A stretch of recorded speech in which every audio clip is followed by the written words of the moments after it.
Bismillah, alhamdulillah, wassalatu wassalamu ala rasulillah wa ala alihi wa sahbihi wa man wala.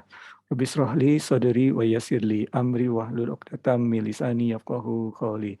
Respected elders and beloved brothers and sisters in Indonesian Muslim community and Kagari, Assalamualaikum warahmatullahi wabarakatuh. Allah Subhanahu wa Ta'ala in the beginning of Surah Yusuf mentions that He reveals to you, in this case Prophet Muhammad SAW, the best of stories. So if we translate it that way, it means that the story of Prophet Yusuf alaihissalam is the best of all stories in the Quran. However, there is also another opinion that it is translated as the best stories. In such case, all stories in the Quran are best stories for humankind. Now, we will not get into the details of the different of these opinions. However, in this session, inshallah, we will cover the uniqueness of the Quranic storytelling, inshallah. Now, one of the uniqueness is that it's cyclical. Yeah. So the story of the Prophet Musa, you will find in many surah, in many chapters, right? It looks the same. However, if you pay attention and take into account the context of the surah, they carry different messages. Now, however, that's not what the Quraysh understood it at the time of revelation. So they mentioned to Prophet Muhammad SAW that, yeah, Muhammad, your God was so confused that when he told story, it told story in jumble, yeah, in many different surah, not clear. All right. Now, then Allah Subhanahu wa Ta'ala revealed Surah Yusuf, yeah, that it's almost chronological, and the whole story is in one surah. Whole story of the Prophet Yusuf is only in this surah. Inshallah, we will cover more. But before that, let's recite these verses together, inshallah.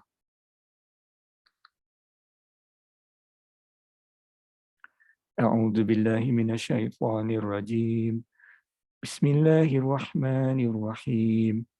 Walamma dakhulu ala Yusuf awa ilaihi akhah qala inni ana akhuka fala tabta'is bima kanu ya'malun.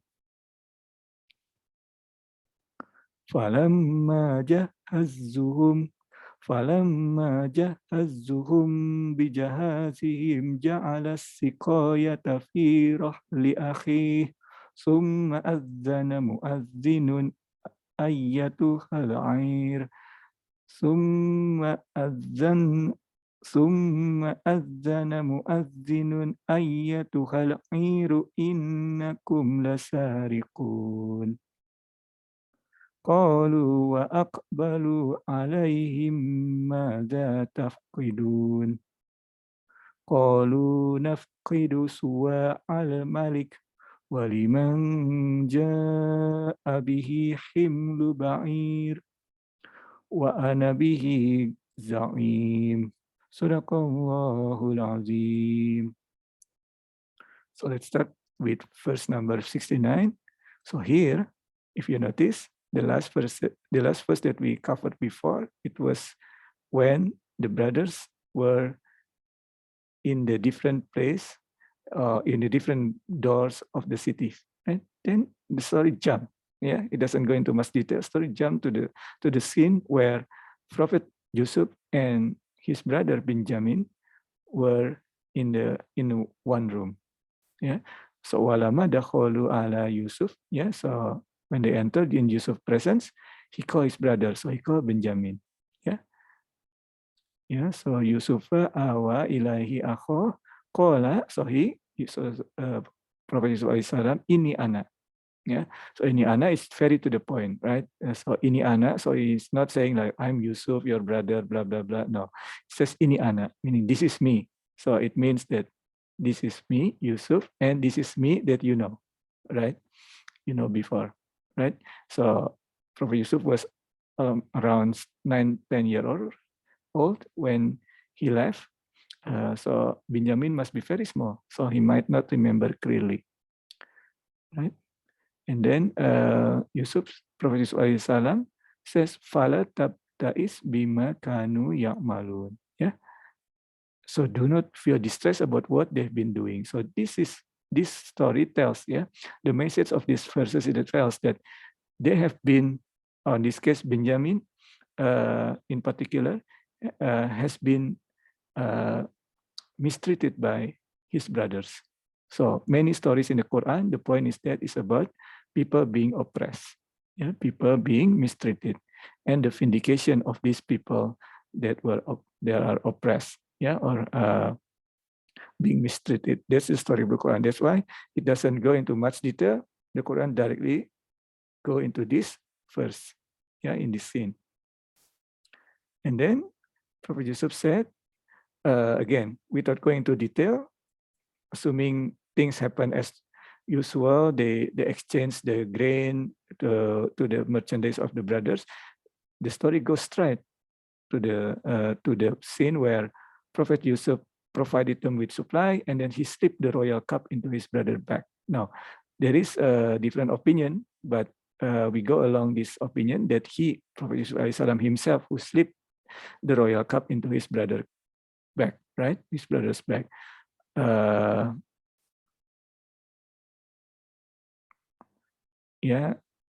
Then muazzin, call out, muazzin here, muazzin. So the herald cry, "Oh people or caravan, ya ayatuhal air, innakum lasarikun." Indeed you are. Oh people of the caravan, you must be thieves. Now, here people get misunderstood or got confused that how come Prophet Yusuf accused his brother as a thief, while he himself who put the royal cup into the bag. So the Mufassirin says that, well, it doesn't say that, and the Quran never say Prophet Yusuf who called his brothers thief. Is the Muazzinun, the herald that call the brothers as thief, right? So indeed, the Quran asks us to be aware of what's going on here. The use of the the words and then the context. So you can see here, it's then a herald cry, "Oh people of the caravan, you must be thief." It's not Prophet Yusuf, right?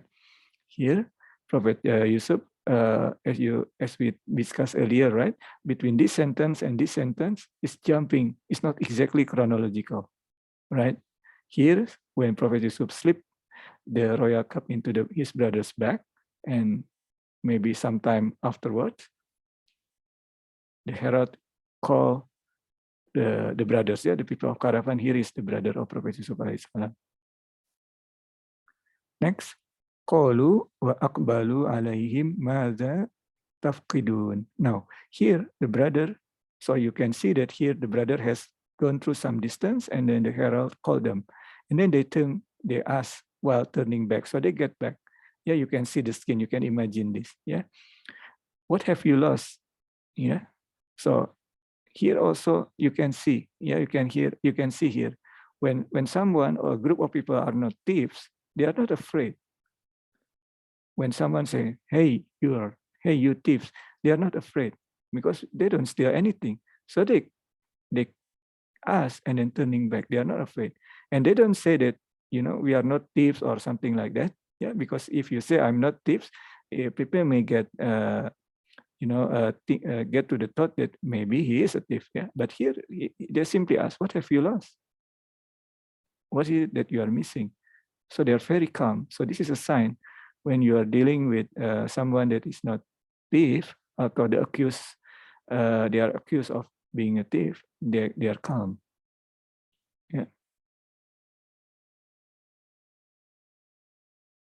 Next. Qalu, they are said, along with the guard, reply, Naqidu, we have lost the king measuring cup, Suwa, Sual Malik, the cup owned by the Malik, by the king.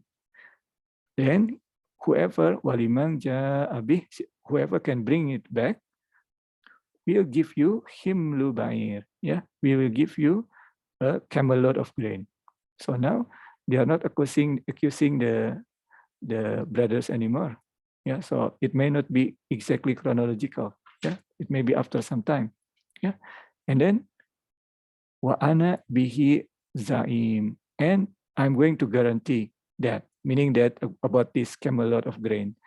He, whoever said, will guarantee it. Now, some people said that, or some Mufassirun rather said that, until this is the the saying of Prophet Yusuf alayhi salam. So they all got back to the presence of Prophet Yusuf. The Quran doesn't say that, may be interpreted as such, but majority of the opinion is that it's still the guard whoever that Prophet Yusuf alayhi salam trusts, yeah, say in front of the brothers that, okay, whoever bring it, it will be awarded a camelot, and I will guarantee it.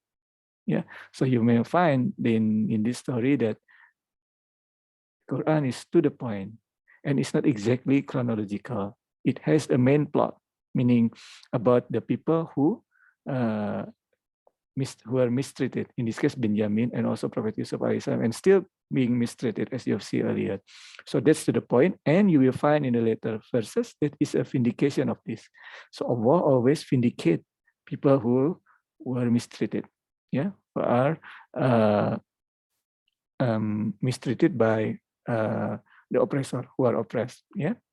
Now, so it follow a certain plot. The main plot is about that.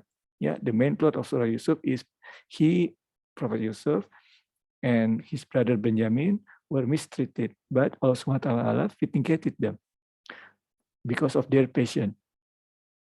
Yeah, in this adversity. So that's the main point. It's always carried throughout the story. It doesn't go into much detail. Second thing, there is also some fiqh point here.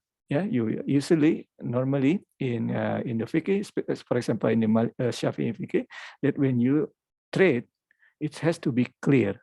Yeah, so for example, I work 1 hour and you pay me something, right, per hour, or I make you a pen or a pencil and you will pay me whatever, right, amount of money. It has to be clear.